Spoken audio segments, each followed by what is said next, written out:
යාළුවනේ මම ඔයාලට අද කියලා දෙන්න හිතුවා ඩ්‍රෝන් එකක බැටරි ගැන විස්තරයක්. ඒ කියන්නේ අපි දැන් සමහරවිට හැම ඩ්‍රෝන් එකකම දැන් තියෙන ඒවා කලින් ඒවා නම් මම දන්නේ නැහැ කියන්නේ. දැන් අප්ඩේට් එකක් එනවා. ඒ කියන්නේ අප්ඩේට් එක කියන්නේ බැටරිය ඩ්‍රෝන් එකට දැම්මහම ටිකක් කල් ගියාම මේක එන්නේ ඒ නිසා මේ අප්ඩේට් කරන්න කියලා කියනවා. ඒ කියන්නේ අප්ඩේට් නොකර ඉන්න එපා. සමහරවිට ඔයාලා කැන්සල් කරලා ඒක මේ දන්නේ නැති නිසා එහෙම කරනවත් දන්නේ නැහැ. කරලා එහෙම තිබ්බොත් ඒ කියන්නේ බැටරි අප්ඩේට් එක අහම කොහොමත් එයා ඇප්ලයි කරන්න බෑ. එයා කියනවා වර්නින් එකක් දීලා මොකක් හරි අප්ඩේට් එකක් තියෙනවා කියලා. එහෙම ඒක කැන්සල් කරලා හරි ඔයගොල්ලන් අප්ඩේට් කරන්න හැදුවොත් ඒක කරන්න එපා. මොකද බැටරිය දැන් අපි කියමු මේ සෙල් සවුත් වෙනවනේ ටිකක් කල් ගියාම. ඒක නිසා 100% අපි දැන් charge කරලා තියෙද්දි මෙහෙම පේන්නනවා නේ.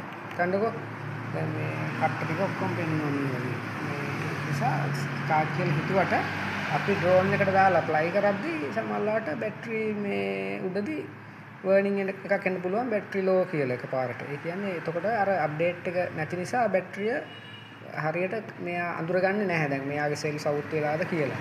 ඒක නිසා මේ අප්ඩේට් එක කරාම එයා දැනගන්නවා හරියටම එයා හදාගන්නේ අප්ඩේට් එකෙන් තමයි. ඒකෙන් මේ දැන් බැටරිය කොච්චර සවුත් වෙලාද කියලා ඔයාලට දැනගන්න පුළුවන්. ඒක නිසා අප්ඩේට් එක අනිවාර්යෙන් කරන්න ඕනේ. ඒක හරි වටිනවා. ඒක කරන්න ඕනේ. ඉතින් කොහොමත් අනිවාර්යෙන් මේ ඒ වගේම තමයි මේ දැන් අපි බැටරි charge කරලා තියෙනවානේ. ගොඩක් වෙලාවට අපි ෆෝන් එකක වගේ නම් බැටරිය full charge කරලා තියෙනවා. අපි හිතන් ඉන්නේ බැටරියක් full charge කරලා තියෙන තරමට හොඳයි කියලානේ. නමුත් මේකක එහෙම කරන්න එපා drone එක.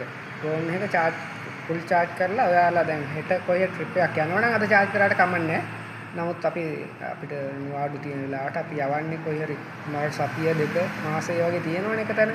ඒක නිසා එහෙම කරන්න එපා. බැටරි කට්ට 4ක් මේ කියන්නේ මේ වගේ කට්ට 4න් දෙකක් charge කරලා තියන්නේ. ඒ කියන්නේ charge කරලා කියන්නේ ඔයාලා යවුවාම එහෙම ගෙනල්ලා තියන්න මේ drone එක ආයි කොහේ හරි යනකම් charge කරන්න එපා. හොඳටම බහින්නත් එපා 140ක් විතර වගේ charge එකක තියන්න. එතකොට මේ බැටරි නැත්තම් මේ සෙල් සවුත් වෙලා බැටරි ඉදිමෙනවා.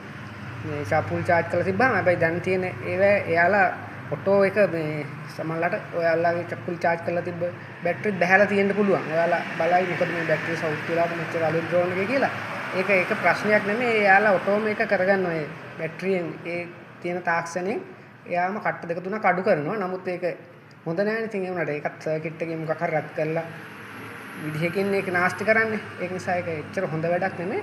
ඒක නිසා ඔයාලම මේ වැඩේ කරන්න. බැටරිය හොඳට full charge කරන්නේ නැතුව යවන්න නැත්තම් 140ක් විතර charge කරලා එහෙම තියන්න. එතකොට මේ ඔයාලගේ බැටරිය ආයු කාලය වැඩි වෙනවා. ඒක නිසා ඒ ටික තමයි මට ඔයාලට කියලා දෙන්න ඕනේ. අද තමන් වීඩියෝ ඉවර කරනවා. ඔයාලට තව දේවල් දැනගන්න තියෙනවා නම් කමෙන්ට් එකක් දාන්න. තව වීඩියෝ එකකින් හම්බ වෙනවා. bye.